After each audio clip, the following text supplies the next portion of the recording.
自動でお風呂を沸かします。お風呂の線は来ましたか？自動でお風呂を沸かします。 Hello and welcome to another episode of No Such Thing as a Fish, a weekly podcast. This week coming to you from the Brighton Comedy Festival. My name is Dan Schreiber, and please welcome to the stage, it's the three regular elves, Anna Chazinski, James Harkin, and Andy Murray.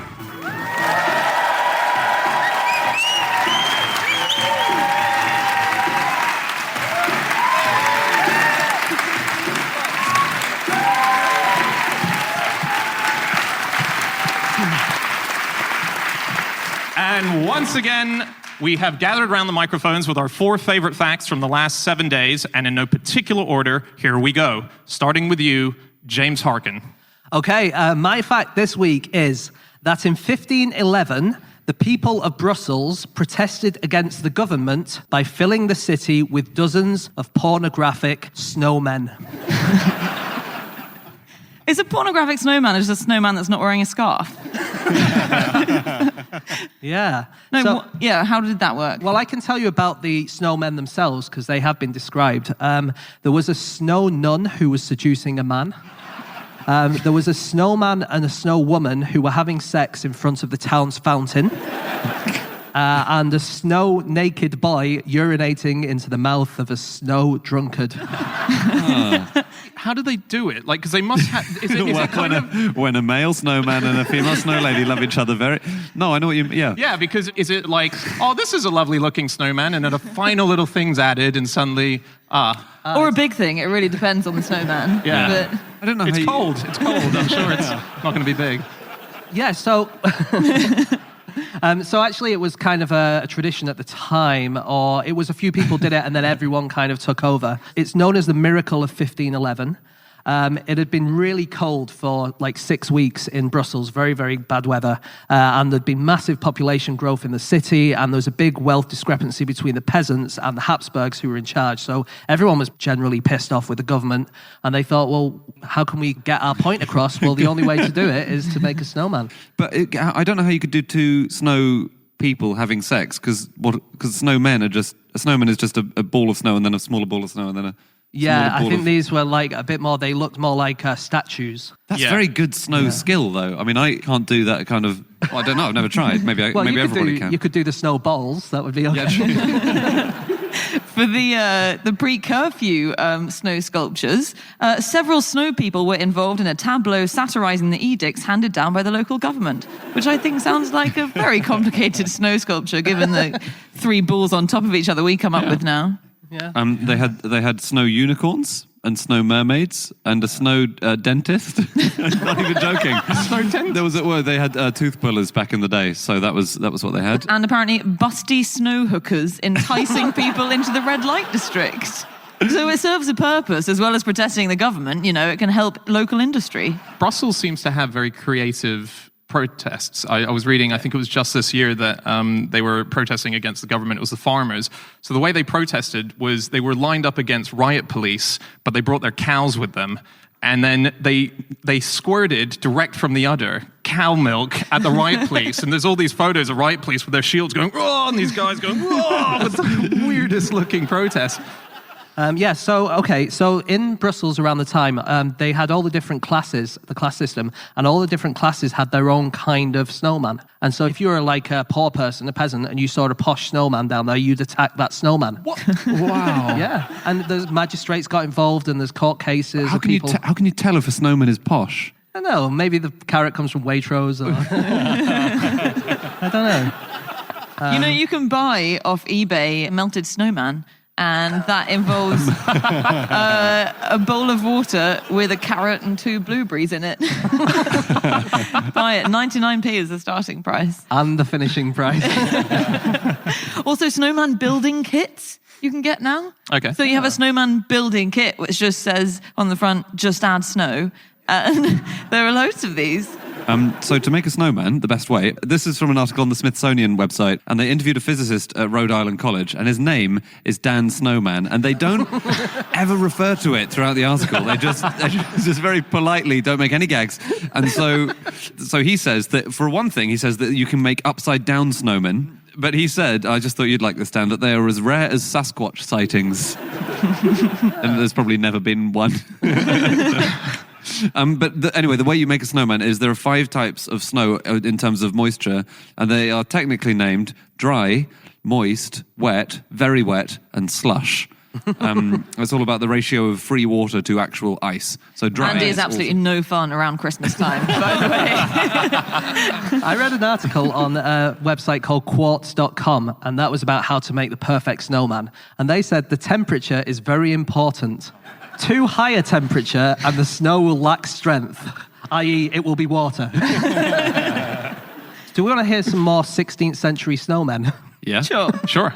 Apparently, Michelangelo built a snowman. He was commissioned to build one by Piero Medici. Commissioned. Yeah. Commissioned to build them. So Piero was like one of the Medicis, but he wasn't like into art like everyone else was. And so he said to Michelangelo, well, just make me a snowman then. But apparently it's the best snowman that anyone's ever seen. Wow, yeah. Yeah, but everyone says that after they've melted, don't they? There's no burden of proof. Yeah, some people think that it was the basis, or they did it as a practice for Michelangelo's David. Just on the subject of snowmen and religion, there was this January, there was a cleric in Saudi Arabia who issued an edict banning snowmen from being built. I would imagine not a massive problem in Saudi Arabia. But he said, I'm sure they get snow in some bits of the country sometimes. Anyway, he said, it is not permitted to make a statue out of snow, even by way of play and fun. And he also said it promotes lustiness and eroticism. Only in Brussels. So there you go. We're going to have to move on very soon to our next fact. James, you got something else? A student who built a 4-foot phallus out of snow in a park was given a fixed penalty of £80. So that was a thing. Someone else actually. That sounded like the worst news report ever. So that was a thing. Here's Andy with the weather. It's going to be cold still, I guess. So back to you if you want. There was another snow fine, actually. In 2013, police in Germany gave a parking ticket to a car covered in snow, which just turned out to be a snow sculpture of a car. And they issued the parking ticket, and then they realised once they'd issued it, when they tried to scrape the snow off to reveal the number plate, and it just kept on going. They must have kept thinking, this is a really small car. But the policeman's comment was, when he realised that, so they left the parking ticket on it, and the policeman said, we can take a joke as well as the next person. But whether it was made of metal or snow, it was still obstructing the road, and that should have been clear. Okay, I'm going to move us on to our second fact of the show, and that is Chazinski. Yeah, my fact today is that Harris hawks stand on each other's shoulders to get a better view, which is incredible. So, Also considering they can fly.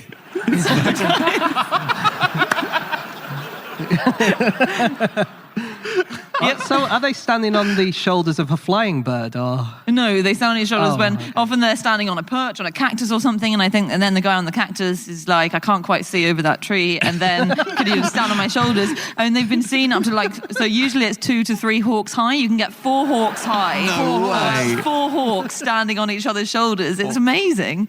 And yeah, we're not entirely sure why they do this, but it could be a number of reasons. So to get a good view of, if you want to get a proper angle down on your potential prey. Also to provide shade, I think. So it's often the dominant hawk, which is on the bottom. So it's thought that the dominant hawk goes, I'm really hot, someone needs to get on top of me, as like a bird parasol. So that, and also it might be because perching spots are scarce. Oh, wait, so they open up their wings. They'll open up their wings, to create shade. Yeah. So one of the ideas, I think, is that they're on a cactus and it's hard to find a bit of cactus that doesn't have spikes on it. And so when they do find a bit with no spikes in it, they're like, oh, we're all going to sit there. Yeah.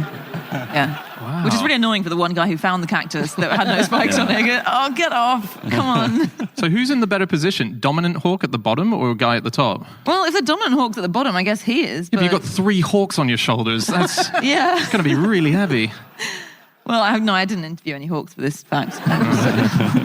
But yeah, it's called a stack. A hawk stack. Why is that? Why is that? It's one of those, it's impossible to trace back the etymology of that use of that word there, but... There's a theory that hawks would taste most like dinosaur out of anything that we've got.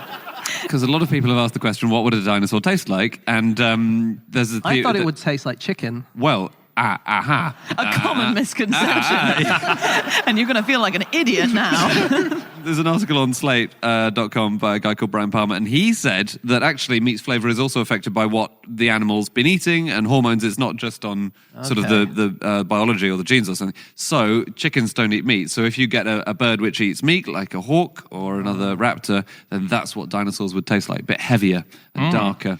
Also, this is a really interesting fact about Harris hawks, for any ornithologists out there. It's not actually a Harris hawk. It should be Harris's hawk. Yeah. That's my fact of the day, fact of the year, I think. It was discovered by Audubon, who was a famous 19th century ornithologist, and he named it after his mate. Audubon named Harris's hawk after a guy called Edward Harris, and he was the one who funded a book that this guy was writing, which was the Birds of America, I believe it was called. And he discovered a number of new species in that book. I think it was something like 25 species. He also named 11 species of fish. This is one of the best revenge plots I've ever heard in my life, because none of those fish exist, okay? Yeah, I think we've established no fish exist. Good point. Forgot about that. So he was at his home, and the guy who was writing the book on the fish came over to his house. And while he was at his house, he was telling him about this book and how it's going to be the ultimate book on fish. And while they were chatting, they saw a couple of bats fly in. And the fish guy thought they were new species of bats, or he was scared of bats. We're not quite sure. But he immediately grabbed Audubon's violin, which was really expensive, and smashed them against the bats. And Audubon was like, but he was hosting this guy. So the guy sat back down, and then he went, I know some fish that I've discovered that you should include into your book. And he went, fantastic, what are they? He described them, he drew them, they went into the book, and then he got outed for putting fake fish into his book. Isn't that the best revenge plot? Wow. Yeah. No way. Yeah. I was reading the other day, so hawks standing on shoulders. I was reading about monkeys. I was reading this book, Sapiens, and they work together as well. And they have this amazing thing, a language that zoologists have managed to isolate certain calls. So monkeys in isolation, they'll send a call out, and the call will say, there's an eagle in the sky. So all the monkeys look up to see if it's coming. And then they'll play another signal which says there's a tiger on the way. And so they all go up the tree. But then they've discovered that some monkeys will be seeing another monkey with a banana and go, there's a tiger. And they'll leap up into the tree and he'll just take the banana. Oh, yeah. So devious. Okay, on that, this is very, very cool. So mockingbirds make alarm calls when they see a hawk. And iguanas listen to mockingbirds. They listen to a completely different species of animal. And when the mockingbird makes an alarm call, the iguanas all run for it, because the iguanas can't tell each other there's a hawk, because they're silent. They don't communicate with each other. They're all not talking to each other. But they just listen to the mockingbird. It's like one of those things where you're in a strop with someone, so you make someone else communicate with them on your behalf. Tell that iguana I'm not talking to him. It's really sad. You can just imagine two iguanas facing each other and not able to say how they feel, and Yeah. If you swapped your eyes for a hawk's, you'd be able to see an ant crawling on the ground from the roof of a 10-story building. Yeah, but also you'd be arrested immediately. But I can see an ant. That's still not getting around a lot of wildlife legislation, sir. Well, they're thinking about doing laser eye surgery now to give us much better vision, which I think is completely unnecessary, aren't they? So hawks have or eagles have 20/5 vision, and they think they can get humans up to 20/10 vision, which I don't really see the need. So 20/5 vision means that something that I can see that's 5 meters away, a hawk could be able to see that it's 20 meters away. Yeah. They could see it with the same vision, right? Yeah. So if James is on the top floor of his 10-story house and he's lost his pet ant, this will come in handy. Do you know that lobsters can regenerate their eyes? But they can only do it a certain number of times. And after they've done it that number of times, instead of regenerating an eye, they regenerate a limb. Do they regenerate the limb where the eye once was? Yeah. Wow. It's great, that, isn't it? That's insane. That is amazing. Do they know how many times they've got? I don't think they do. They probably don't even know they're lobsters.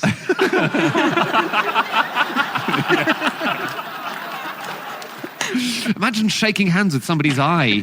Weird.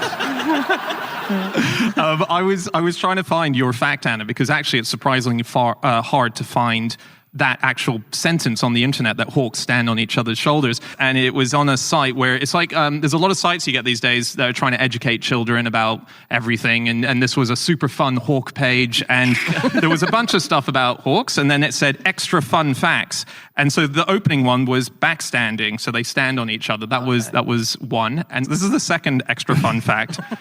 They gather in large groups and congregate on the electrical transformers where they are electrocuted to death. Science is fun! That's not a fun fact. They are kind of the bad guys of the natural world, hawks. So people don't like them, and a lot of people like this video online, which you should all look up. Actually, there are a few videos of smaller birds who are usually preyed upon by hawks attacking a hawk. So it was a mother kingbird, and a hawk came a bit too near her nest. And she jumps on the hawk's back and grips onto his shoulders and then pecks away at his forehead. And the hawk flies through the air, nothing he can do. This is similar. I just read this the other day, that seagulls attack whales, which is another kind of little thing against... The country? The big... No, you get seagulls and they go down and there's a whale that's kind of near the surface and the seagulls will come down and just grab a bit of flesh from the side of the whale. Wow. I know. Would whales ever deal with a flying animal? Would they get back down and tell a story like you won't believe what just happened up there?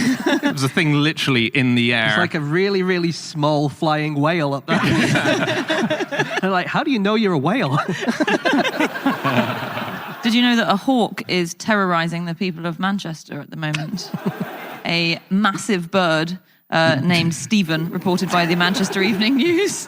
Been named Stephen by residents who hate him, so I don't know why they've given him a name, who stands on streetlights screeching at people.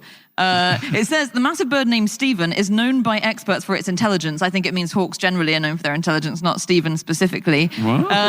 But Stephanie Melling, who lives just off Pollard Street in Manchester, said, "It's been hunting and catching wood pigeons, but it keeps trying to get my cat. And I have a friend nearby who has pet rabbits, so we call each other every now and again saying, 'Stephen's out, get your rabbits in.'" James's ant farm is in serious trouble. We need to move on to the next fact, and that is Andrew Hunter Murray. Okay. My fact this week is that Pope Innocent VIII was given the nickname the Honest because he was the first pope to acknowledge that he had illegitimate children. They should have called him Innocent the Smoothie. Oh. Come on. Those of you who heard the podcast, you knew what you were coming for. Those who haven't, you can leave now. No refunds. So in the old days, and Innocent VIII was 15th century, so ages ago, back in the days when you had a very naughty popes, and there was an amazing spell of naughty popes. It sounds like Andy's weather forecast again. We'll be having a spell of naughty popes. Lock your rabbits up. Yeah. Pope Stephen is out. So normally when popes had illegitimate children, and in the Renaissance and the Middle Ages, loads of them had illegitimate children, they would just say they were their nephews and nieces, even though they clearly weren't. So they used it to get them jobs. But Innocent VIII acknowledged this, and then he still used his position to get his children jobs. He made his 13-year-old grandson a cardinal. Wow. Yeah. When I was looking him up, I looked at his Wikipedia page, and you got a lot of links at the bottom to other related articles on Wikipedia, and one of them led me to, this is the title, List of Sexually Active Popes. And it is a massive list. They were active. They were going for it. Yeah, they were. They were wild. So this fact kind of reminds me of, I think the modern day, or maybe it's always existed, elevating honesty way too high. So that whole, I really want to be honest with you, I've shagged your dad. That kind of thing, which is like... Sorry, hang on, whoa. No, sorry, that's... Firstly, which of the three of us were you speaking to? It was the plural you. Oh, God. I'm really sorry. The Wikipedia list of dads Anna has shagged. It just says, yours. So yeah, you don't need to know that. And in fact, there were popes who shagged. So Benedict IX was a particularly bad one, who was responsible for copious bestiality, sodomy, sponsoring orgies. This orgy is brought to you by the Pope. Have a good time. I'm just imagining, like, hi, I'm thinking of having an orgy next week. Would you mind sponsoring me? You can get 10p per... Benedict IX is amazing. He was Pope on 3 separate occasions. He became Pope at the age of really, really young. Some sources say he was 11 when he became Pope. I can't quite, but there's a lot of propaganda, though, so he may not have done. But he did sell the papacy to his godfather to raise money for his wedding. And then he got bored and decided, no, actually, I'd like to be Pope again. Yeah, he was crazy. There. I was reading through the list of popes because there's a lot of them share the same names, Pope John Paul, so on. Pope George Ringo. Yeah.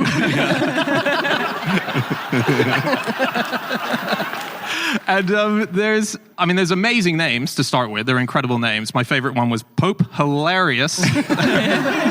That's an actual pope, Pope Hilarious. Did you look into Pope Hilarious to see what hilarious things he did? Oh, he was so boring. I was desperate. I spent the majority of my research going, come on, one thing. I got the best nothing. thing I could find was he erected a chapel, a convent, and 2 public baths. Yeah, but you had to be there. It was hilarious. One of my favorite popes is Benedict XII. And what happened with him is the cardinals, when they were deciding who was going to be pope, what they would often do is, in the first round of votes, they would all vote for someone who's probably not going to become pope because they're a bit rubbish. And then they would think, well, no one else will vote for them, and they'll see how the other cardinals are voting. Unfortunately, everyone voted for Benedict XII. Was he good? No. Pope John XII turned the Vatican, or the papal palace, into a whorehouse, apparently, committing adultery with numerous women that included his father's long-term girlfriend. And I like that because this is the 10th century, and I didn't know you had long-term girlfriends in the 10th century. I thought you were married, or you were single. Or dead. Or dead. Popular choice in the 10th century. Maybe he invented the idea of long-term girlfriend, but never gets recognized for it because he was the Pope, and they were focusing on that bit of his story. I think that I'm not, because a lot of these stories, I'm not sure, there's all this, there's a lot of sort of... They're often put in from the detractors of the Pope. And smearing of reputations. Yeah. And so there's also the thing of they might have been made up by an anti-pope who was not, as you would think, a pope made out of antimatter. Or made out of ants, I was thinking. Sort of a rival pope who would set up a separate court elsewhere, somewhere in France or even somewhere in Italy, and say, I'm the Pope. And then spread horrible rumours about the actual Pope. Yeah. Although, celibacy in the church really didn't become the absolute norm for an extremely long time, until about 200 or 300 years ago. And it's thought, so until I think there was a Council of Trent ruling in 1563 that really said, seriously, clerics, you have to stop having sex. We've been saying this for 1500 years. No one's listened. But they kept on doing it. And actually the reason that that eventually passed in the Council of Trent, the reason that members of the clergy in the Catholic Church can't have sex is because there were so many illegitimate children and they were taking the church property and passing it on to their children. So it was going out of the church because they'd be like, I guess this church is mine. I'll just give it to my son. And so the church was like, well, we've got to stop this. We've got to keep our property. And so they said, sorry, you're not allowed to have sex. But Protestants were very pro-sex at the time. So Martin Luther, who's sort of founder of the Reformation, thought that it was really bad, the whole celibacy vow thing, because it encouraged masturbation. And as he said, Martin Luther, founder of, the Protestant church, if it doesn't go into a woman, it goes into your shirt. What? And we can't be having that. This was before the invention of the tissue, so... Well, that's a terrible sentence. It's good, isn't it? It sounds a bit like the start of a song. If it doesn't go into a woman... Never mind. My God. No one else. All together. I was very quickly looking into. So he was called the Honest as a sort of nickname, and I love history's nicknames: Ivan the Terrible, and so on. Joan of Arc. Does that work? Sure. But my favorite one. This is a king, Louis the Unavoidable. Imagine seeing him at a party. Oh no. Oh, he's coming over. Oh, Louis, hi. Yeah, good. Yeah. You still king? Or, yeah. Oh, yeah. All right, I'm going to move us on to our final fact of the show, and that is my fact. My fact this week is that Spanish construction workers recently accidentally destroyed a 6,000-year-old Neolithic tomb that looked like a picnic table and replaced it with a new and better-looking picnic table. And it's incredible. You can see the photo. So the photo is of a stone sort of, it looks like a big table with surrounding chairs. So, I mean, their fault, really. And then they've replaced it, and the new one is this... Sorry, their fault, the Neolithic people's fault for making their tomb look like a picnic table. Okay, when you say it like that, yeah, I retract that statement. But you look at the new picture, and it's this really nice-looking picnic table. I mean, it's actually really nice. What happened is they didn't know that it was a heritage site property, and they saw it and just thought, oh, the poor people here, they want to have a nice picnic. Let's do something good for them. And then got in serious trouble for ruining it. I read that one local architect said it was probably due to a miscommunication because it was the summer holidays. So tragic. Yeah. And also in the summer holidays, demand for picnic tables rockets. Yes. So they did this global survey, they did it in China, of the Great Wall of China. And what they found was there was a huge missing chunk of the Great Wall of China, and they had no idea where it went. And the town just down the road, someone must have gone, I found this wall full of bricks. They built a whole town out of the Great Wall of China. Wow. Yeah, it's incredible. That is the only town you can see from space. A man in central Ohio has been arrested for having sex with a picnic table. Here's Andy with the weather. He would stand the small metal table on its side and use the hole where the umbrella should be to have sex. Can't be a happy experience, can it? Wow. Perhaps this is more common amongst certain parts of society than we think, because there's actually a man in Tennessee as well who was arrested for the same thing. And he was arrested, so he was initially arrested, a 49-year-old man, because he was making an unusual deposit at the ATM nearby. So attempting to copulate with the ATM. What was wrong with his shirt? I cannot think of which bit of an ATM, with a gun to my head, I would pick. I haven't done it, but officers arrived and they took him outside of the bank and sat him on a picnic table and went back into a And another guy came and went, sorry, are you using this? Because I thought it was bad when wasps turned up at a picnic. I've been getting lucky all these years. Speaking of things that have been ruined, your ears, ladies and gentlemen. So I read a story about John Lennon, and when he had a period which was known as the Lost Weekend, longer than a weekend, but it's where he just went absolutely off the rail. He was doing lots of drugs. He was partying all night long in all over LA. And he stayed at Hugh Hefner's house for a party. And he didn't stay there, sorry. He was at a party. And while he was there, he was so drunk and he was smoking a cigarette. He didn't have anywhere to put the cigarette out on. So he decided the Matisse that was hanging on the wall would be the nice spot for it. So he stubbed his cigarette into this Matisse. So all the bouncers, bodyguards of Hugh Hefner's Playboy mansions immediately grabbed him to throw him out. And Hugh Hefner went, no, stop, it's fine.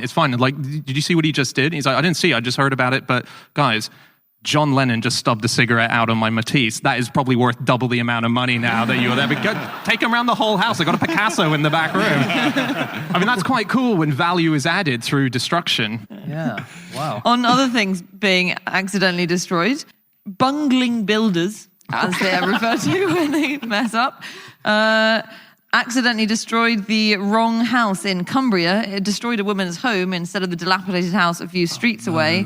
Contractors were supposed to demolish another house 500 yards away in another street, but set to work on Mrs. Beatty's home without checking they had the right address. Thomas Armstrong Construction Limited admits they got it wrong, but Mrs. Beattie is still considering legal action. Mrs. Beattie, when will you end this vendetta? In 2013, there was a pair of Peruvian real estate companies which destroyed a pyramid, a small one. It was 6 meters high, but nonetheless, it was a pyramid, and it was 4,000 years old as well.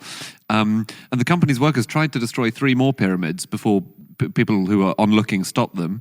Okay, get this. In the same year, 2013, another construction company in Belize bulldozed one of the largest Mayan pyramids in the country. It was 30 meters tall, and they did it just to get crushed rock for road building. And the head of the Belize Institute of Archaeology said at the time, these guys knew that this was an ancient structure. It's just bloody laziness. That was it. They just couldn't be bothered to go and get other rock from elsewhere that wasn't a pyramid. The rock shop was another 2 miles away.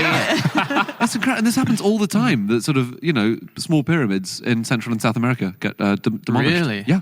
Isn't it true that one of Shakespeare's houses, and I think it was his most famous house, the guy who owned it was so annoyed of people coming and knocking on his door that he just knocked it down? Yeah, he was. It's a weird I think response. He was called the Reverend Gastrel or Gaskell or something like that, yeah. And he lived there and people just kept going past going, oh, look, the Shakespeare's house. And he was like, no, I've had enough of that. It's not that big an imposition, is it? Yeah. Also, move. Yeah. There's In the end, he had to because he got driven out of the town, I think. Yeah, he did, yeah. For, And also he destroyed his house, so he would have had to move anyway. We're going to have to wrap up very soon. Just a quick thing on picnics. Yeah, of course. I looked up, the phrase, this is no picnic. It took 190 years after the first French use of the word picnic before we got the phrase, this is no picnic. So I just like to imagine that people were having a constant picnic for 190 years. There's this common misconception that the word picnic, the etymology, is racist. It's one of those internet rumors that started in about the year 2000 that actually a picnic used to be where you'd go to watch lynching of slaves, which just isn't true. So in the year 2000, at the University of Albany, the university wanted to organize a picnic, a big celebratory picnic for the students, but they were told that it would offend people because it was a racist term. So instead, they decided we'll call it an outing. And then they were written to and informed that this would offend people because it was a homophobic term. And so eventually the picnic was publicised without a title.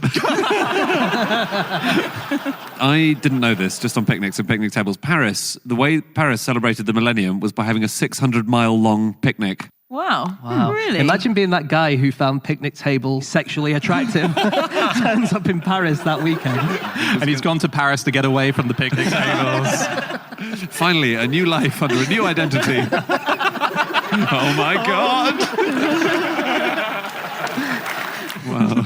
Okay, I'm going to wrap us up. Okay, that's it. That's all of our facts. Thank you so much for being here. If you want to get in contact with any of us about the things we've said over the course of this podcast, we can be found on Twitter. I'm on @Schreiberland. James? @Egg-shaped. Andy? @AndrewHunterM. Anna? You can email podcast@qi.com. And yeah, if you want to listen to all our previous episodes, you can go to nosuchthingasafish.com. We will be back again next week with another episode. Thank you so much for being here, guys. Really appreciate it. Goodbye.